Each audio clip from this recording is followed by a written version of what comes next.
bonsoir. Des funérailles nationales pour l'ancien ministre des Sports et le peuple entier face au choc de cet assassinat.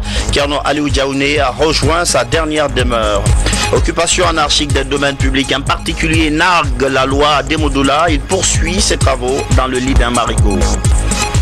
Et puis les jeunes dans les rues ce matin à Imbaya, choqués par l'interpellation d'un imam. Quelles en sont les raisons? Où en est le dossier? C'est à suivre dans cette édition.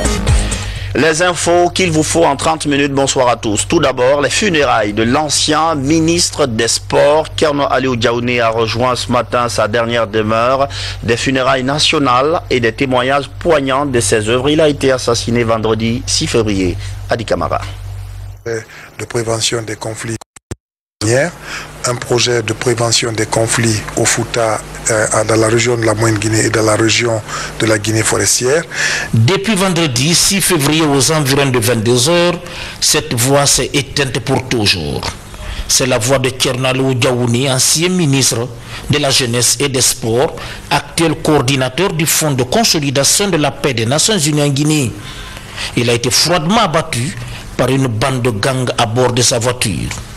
Ce lundi, amis, frères, compagnons, parents, collaborateurs du PNUD, de la société civile et d'aide et action étaient tous mobilisés pour lui rendre leur dernier hommage.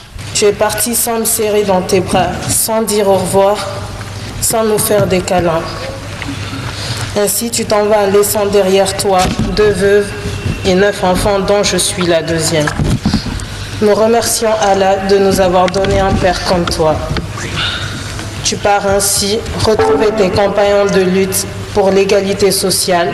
Diaoune était accessible, disponible, humble, dévoué et acteur majeur de la société civile guinéenne pour la formulation du plan prioritaire de consolidation de la paix et de la gouvernance démocratique en Guinée. Je voudrais passer ce témoignage à la jeunesse guinéenne dans cette salle. C'est de cultiver l'amitié dans la sincérité, d'augmenter et d'élargir le cercle des amis, de ne jamais les éclater et les diviser. Ça ne profite pas. L'homme qui est aujourd'hui ici, nous sommes à sa place, il est à notre place. Il est vivant, nous sommes morts, il est vivant. C'est Dieu seul qui connaît la cinétique des âmes. Diaoune aura été le ministre qui a facilité le passage de la Guinée devant la Commission des Nations Unies pour la mise en place de la formation Guinée en vue de l'accompagnement du Fonds des Nations Unies pour la consolidation de la paix. Au titre de coordinateur national du Fonds des Nations Unies, il a mis en place l'opérationnalisation technique des différents fonds, notamment la réforme du secteur de la sécurité, la promotion de la réconciliation nationale, l'emploi des jeunes et des femmes. Kerno Aliou Diaoune s'est donc battu pour que l'emploi des jeunes et des femmes trouve une place importante dans notre pays.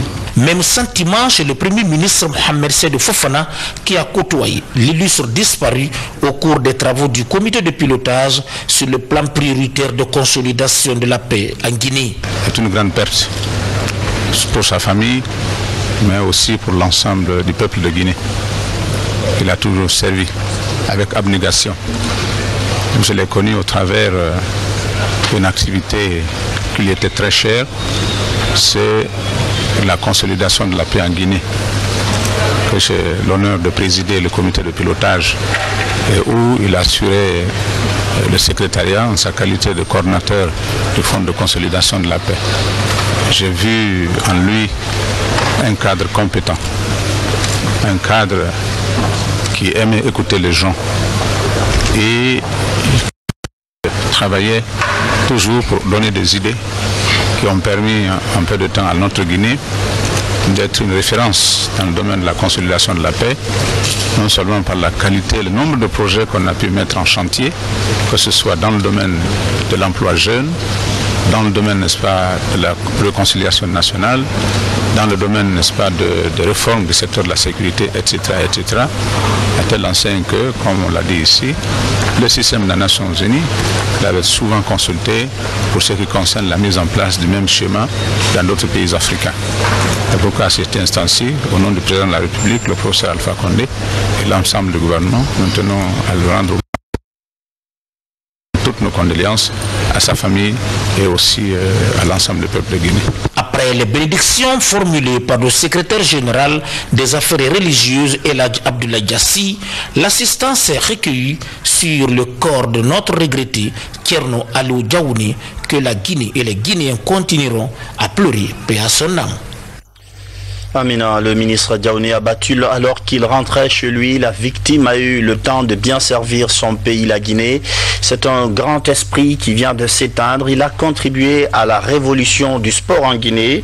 Un grand intellectuel sorti de l'école normale supérieure de l'école, Yamoussa Sidibé témoigne. Nous t'appelions Django, pas seulement à cause de la consonance avec ton nom, mais surtout comme l'homme au pistolet d'or pour ta promptitude à rendre service. Tu le faisais si naturellement que celui qui ne te connaît pas penserait que tu y tires un intérêt. Mais que nenni, tu étais simplement bon. Les normaliens qui te pleurent aujourd'hui ne se rappellent pas t'avoir vu un jour en colère. On te connaît avec ce rire hilar qui savait si bien cacher tes soucis ou tes angoisses. Ils sont venus, ils sont tous là dès qu'ils ont appris la nouvelle, même ceux que tu n'as plus revus depuis Manéa. Tous en larmes, tous autour de Namari et de Fatou. Chacun cherche ta présence du regard, les souvenirs voguent dans les regards. Faut-il désormais pour te trouver se réfugier dans les écumes des souvenirs? Diaouni, je nous revois à Manéa alors que nous frappions la porte au savoir dans des conditions spartiates. La nourriture était rare et de piètre qualité. Alors le soir, avant le coucher du soleil, nous dévalions les bas-fonds de Nyogoria, de Gomboya et parfois même de Frigiadi pour rafler quelques mangues. Une fois repu, on ouvrait le concert des moqueries. Tu avais ce art particulier de répondre au colibet par le sourire. Et frappe la porte à la vie. Et là, on te découvre grand. Aux côtés de Kiridi Bangoura, notre ami, tu parcours le pays pour construire des écoles, pour former des enseignants. Tu réfléchissais constamment à comment transcender la rareté des classes et l'absence des enseignants dans les localités. Parlais avec enthousiasme du succès des classes multigrades. Et ainsi, ton nom commence à être répété partout. On te cite comme un des meilleurs experts nationaux de l'éducation. Et tu te présentes sous les projecteurs du continent pour apporter ton expertise sur les plateaux de l'éducation et de la recherche de la paix. Et c'est tout naturellement que tu fais ton entrée dans la société civile. Face à la situation kafkaïenne qu'offrait le pays alors, tu proposes des solutions. Ainsi, en janvier 2007, au plus fort de la grève, tu es de ceux qui initient le mouvement Bara, un grand rassemblement qui devait se tenir au palais du peuple, tous portant une tenue indigo bleu ciel. Tu saisissais dans toute son inversion alors de l'État et comprenais qu'un coup de balai était un impératif catégorique. Malheureusement, les syndicalistes se désolidarisent du mouvement et c'est l'une des rares fois que je te voyais en colère. Mais auparavant, Diaouni, quand nous n'avions pas encore 30 ans, nous rêvions de construire une nation où seule la compétence, le talent et le dévouement font la différence entre les Guinéens. Nous avions relevé les manches pour que toujours les dissensions, les incompréhensions et les rancœurs soient portés autour d'une table, que jamais les fils du pays ne soient contraints de se réfugier derrière un bouclier. Avec Kiridi Bangoura, Nabi Ibrahima Diakité, Ousmane Titi Faye, Mariama Korka Diallo, les deux frères Kabassan Keïta, Mohamed Salifo Keïta, Mamoudou Dian Diallo et une dizaine d'autres de notre âge, nous avons constitué la fraternelle. Des idées que nous mettions ensemble avec interdiction d'appartenir à un parti politique pour donner à la nation seule sa chance d'expression. Et l'une de nos victoires a été la résolution du conflit parfois sanglant qui minait l'université de Conakry. Thierno Aliou, ta face a été tournée définitivement vers l'Orient. Mais Dieu sait que tu as su obéir à ses commandements de travail, de tempérance et de charité. Pauvre candidat sur le parvis de la lumière. Nous, tes amis, tes frères, demandons à Dieu de t'accorder son paradis. Et nous autres encore ici, que Dieu nous aide et nous arme de constance pour tenir fidèlement notre engagement de contribuer à la construction d'une nation unie et prospère. Résolution du conflit, ça a continué d'être son domaine. Il faut dire que Thierno Aliou Diaouni était également le coordonnateur du Fonds de consolidation de la paix. Certains des jeunes du quartier Kobaya d'Arotoma auraient vu de loin la scène se produire. Ce sont eux qui l'ont conduit dans une clinique pour des soins condamnés par les acteurs de la société civile guinéenne. Tawel Kamara. L'insécurité n'épargne plus personne à Conakry. L'assassinat de Thierno Aliou Diaouné, ancien ministre de la Jeunesse et des Sports, tout comme Madame Boiro, le vendredi 10 novembre 2012. Aliou Diaouné revenait du service ce vendredi à bord de son véhicule. C'est à Kobaya, non loin de son domicile, qu'il est froidement assassiné par un groupe inconnu. C'était aux environs de 22 h. Les jeunes du quartier ont assisté à la scène. Nous avons vu venir une voiture blanche en pleine accélération de vitesse. Et cette voiture est venue se garer devant une pharmacie. Quelque temps, nous avons entendu des discussions au bord de la voiture. Nous étions à 7 ou 8 mètres de la voiture. Nous avons entendu en disant « descendez, descendez » 3 fois. Et la troisième fois, lorsque cela, ils ont donné directement le premier coup de tir. C'était à bord de la voiture. Donc on s'est un peu éloigné de la voiture. Et quelque temps, nous avons vu repousser la personne. Et cette personne était tombée maintenant par terre. En refermant la porte, ils ont donné encore les 2 tirs sous ses 2 pieds. Et après les 4 côtés, en partant, ils ont donné encore le 4e tir. C'était juste pour effrayer la population. Ancien coordinateur du Fonds de consolidation de la paix des Nations Unies en Guinée, l'assassinat de Thierno Aliou Diaouné suscite beaucoup de commentaires dans la cité. Un acte vivement condamné par les organisations de la société civile guinéenne. Nous sommes dans un pays où la coopération, la solidarité entre les citoyens, entre les familles s'est effritée pour laisser la place à un manque de confiance, à l'hésitation et à l'immobilisme. Le rôle de la société civile, c'est d'interpeller l'État à faire face à ses responsabilités. Le plaisir de tuer à Conakry, des questions qui délient les langues par rapport à des multiples crimes orchestrés par des malfrats ces derniers temps. Face aux assassinats de personnes anonymes et de personnalités sans enquête aboutie, la question de l'insécurité revient au devant des préoccupations des populations. Nos services de sécurité sauraient-ils arrêter cette série macabre? C'est tout notre espoir. L'actualité ce lundi, ce sont les manifs à Yimbaya dans la commune de Matoto. Plusieurs dizaines de jeunes sont descendus dans les rues.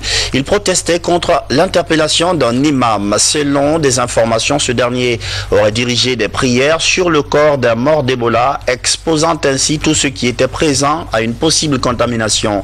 Une rétiration à Yimbaya. Reportage Morikaba. 2 bus incendiés, beaucoup de dégâts matériels, c'est le bilan du mouvement de colère des jeunes ce matin à Yimbaya Pharmacie. Comment sommes-nous arrivés là? C'est un imam qui a fait réticence à la mission médicale suite à une suspicion dans son foyer. Donc l'imam a été interpellé au niveau des forces de l'ordre. Je crois que c'est ce qui a suscité des soulèvements. La manifestation a pendant les premières heures de la journée perturbé la circulation. Du coup, beaucoup de citoyens se sont vus pris au piège. Lorsque je suis sorti à 6 heures, j'ai vu les manifestations ici. Et ça a fait que moi, je n'ai pas pu emprunter la voiture pour aller à l'école. Ma peine, c'est le fait de marcher à pied pour que j'arrive. Je suis déjà en retard, donc il faut que quel que soit maintenant le retard économique, même si j'accuse 3 heures de retard, mais il faut que j'arrive au service. Malgré les efforts du gouvernement et les partenaires dans la lutte contre la propagation du virus Ebola, la réticence est toujours d'actualité dans certaines localités.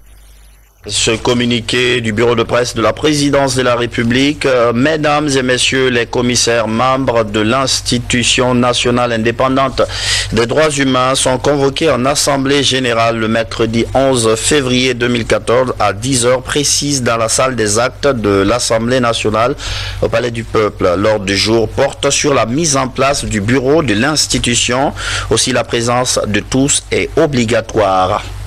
Ebola, la préfecture de Farana a décidé d'intensifier la lutte contre l'épidémie. Le ministre du Tourisme était dans la localité pour voir comment cette lutte s'organise sur le terrain. Les jeunes surtout sont mobilisés pour éradiquer la maladie suivant le programme Ebola 0 en 60 jours. Abdulaziz Baldé, Mamadi Gassama.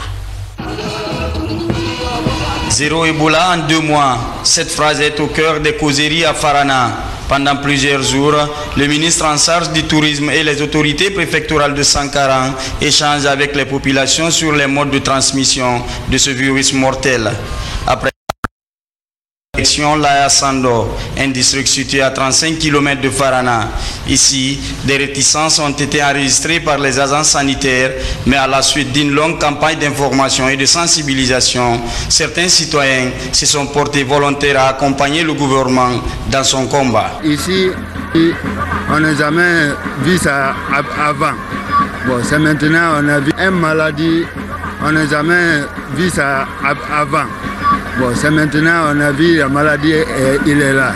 On reconnaît, mais Dieu merci, nous aussi on a mis à nos dispositions de l'État pour que l'État peut nous aider pour enlever la maladie dans notre village. Au départ, c'était la méconnaissance. De nos jours, vraiment, toute la population de Laya Sando croit à l'existence de la maladie et tout le monde maintenant est en train de lutter pour au moins rompre la chaîne de contamination à Laya Sando. Ici, comme dans toutes les localités traversées par la délégation gouvernementale, le ministre Moussa Kondé a invité les populations à respecter les mesures préventives, mais aussi à collaborer avec les agents de sensibilisation. Au jour d'aujourd'hui, on a eu beaucoup de difficultés à Léa, d'accessibilité, de réticence, mais grâce à l'implication des ressortissants, des autorités sous-préfectorales, préfectorales et au niveau du gouverneur, je pense qu'aujourd'hui la réticence est levée. Lors de notre premier passage en Laya Sando, les populations n'y croyaient pas. Et cela aussi par manque de communication, par manque d'explications réelles. Les populations avaient mis ce problème d'Ebola au compte des sorcelleries, mais pendant notre séjour-là, nous avons aujourd'hui expliqué aux populations et nous leur avons dit d'accepter d'abord que les services sanitaires viennent pour voir effectivement les malades qui sont là. Est-ce que c'est Ebola ou ce n'est pas Ebola? Zéro Ebola en 60 jours. Le rêve est en bonne voie de se réaliser dans le Sankara. Mais la vigilance doit être de mise dans toutes les parties pour venir à bout de cette maladie qui a fait plusieurs victimes en Guinée. C'est parti pour le concours des étudiants devant bénéficier de bourses pour le Maroc. 945 candidats pour seulement 90 places. Ils seront évalués dans 3 disciplines et les heureux gagnants bénéficieront de 3 ans de formation dans le royaume chérifien. Fatima Diallo, Moussa Komara.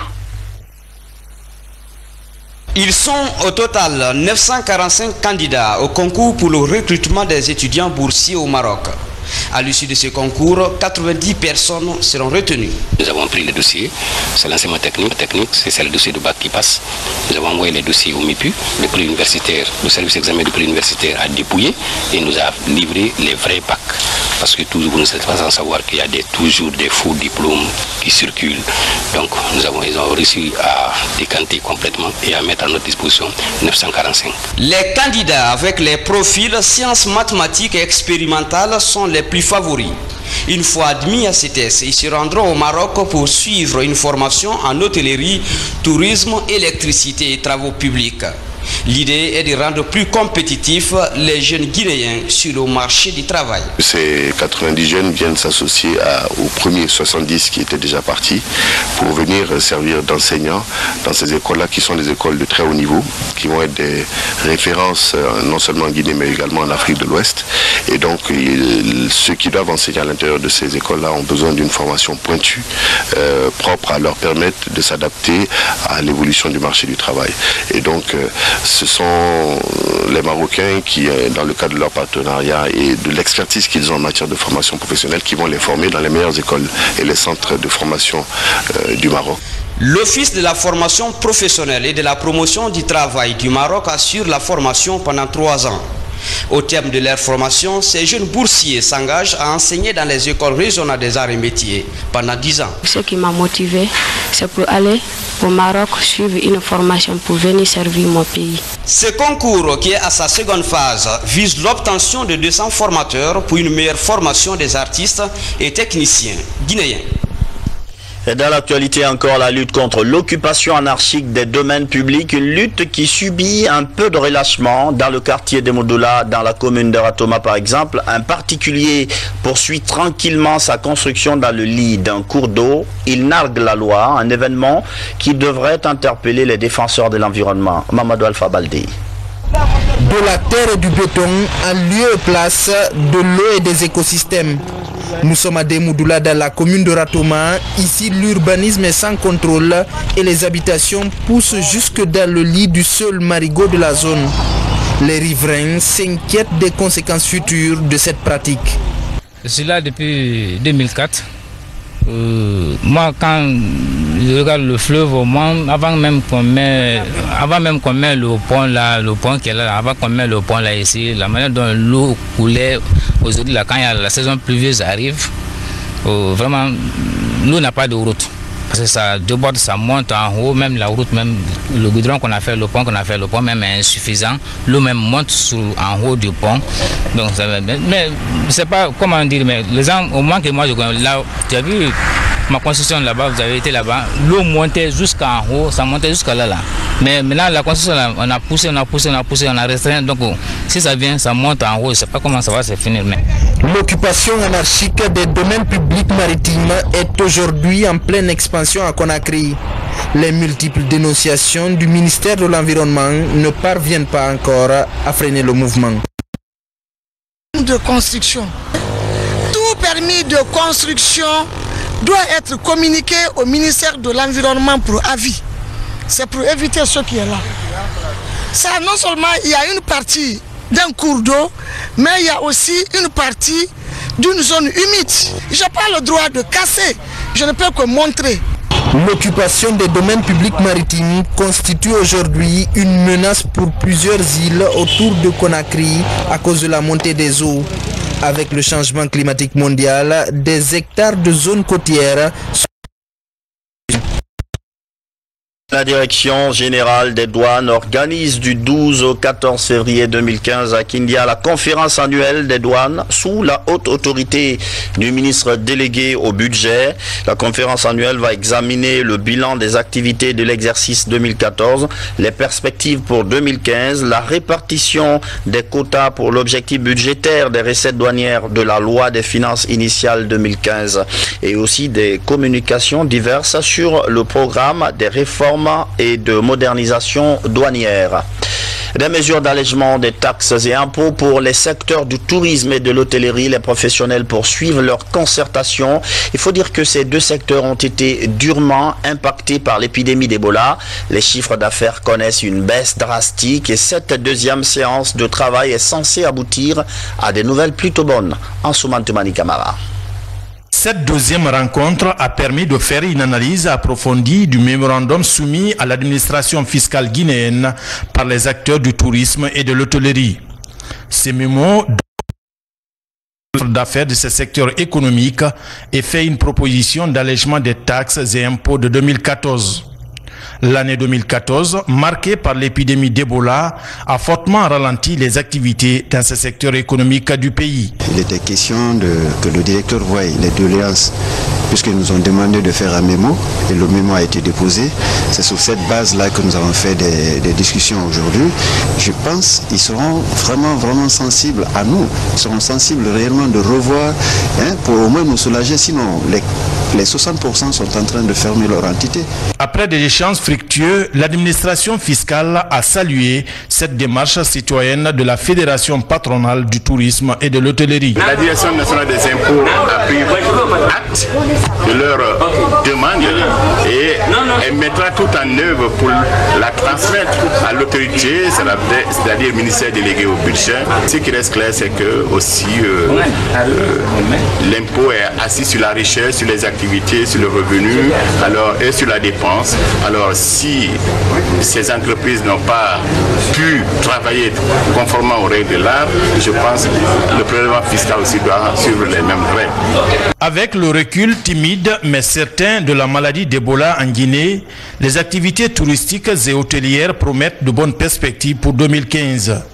Les opportunités d'investissement encouragées par l'État et les sites naturels et attractifs rares au monde vont relancer la destination Guinée.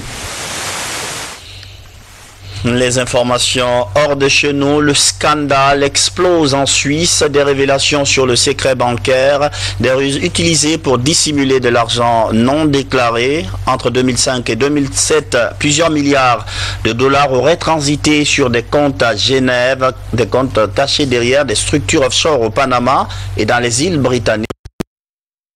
Sans presse. Le rappel de nos titres, des funérailles nationales pour l'ancien ministre des Sports et le peuple entier face au choc de cet assassinat. Kerno Aliou Ndiaoune a rejoint sa dernière demeure. Occupation anarchique des domaines publics, un particulier nargue la loi à Demoudoula. Il poursuit ses travaux dans le lit des marigots. Les jeunes dans les rues ce matin à Yimbaya, choqués par l'interpellation d'un imam. Quelles en sont les raisons? Où en est le dossier? Vous avez suivi dans cette édition. C'est la fin de cette édition d'information. Merci de votre fidélité à la télévision nationale. Bonsoir.